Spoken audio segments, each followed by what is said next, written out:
दोस्तों, नमस्ते प्रणाम। मैं ललिता मिश्रा अपने यूट्यूब चैनल ललिता देहाती गीत में आप सबका स्वागत करती हूँ, अभिनंदन वंदन करती हूँ, नमस्ते प्रणाम करती हूँ। तो आप सब कैसे, उम्मीद करती हूँ बहुत अच्छे होंगे।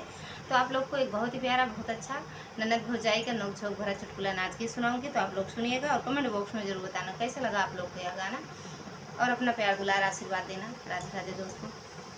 हम काल गावे नजरिया हो पिया तोहरी बहनिया, हम काल गावे नजरिया हो पिया तोहरी बहनिया, हमका लगावे नजरिया हो पिया तोहरी बहनिया। जब हम पहिरी सूट और साड़ी, जब हम पहिरी सूट और साड़ी, लहंगा पे डालें नजरिया हो पिया तोहरी बहनिया, लहंगा पे डालें नजरिया हो पिया तोहरी बहनिया। हमका लगावे नजरिया हो पिया तोहरी बहनिया, हमका लगावे नजरिया हो पिया तोहरी बहनिया।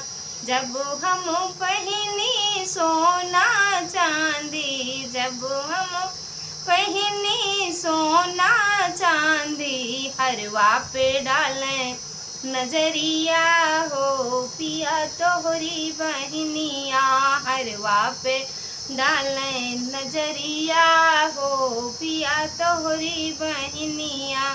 हमका लगावे नजरिया हो पिया तोहरी बहनिया, हमका लगावे नजरिया हो पिया तोहरी बहनिया।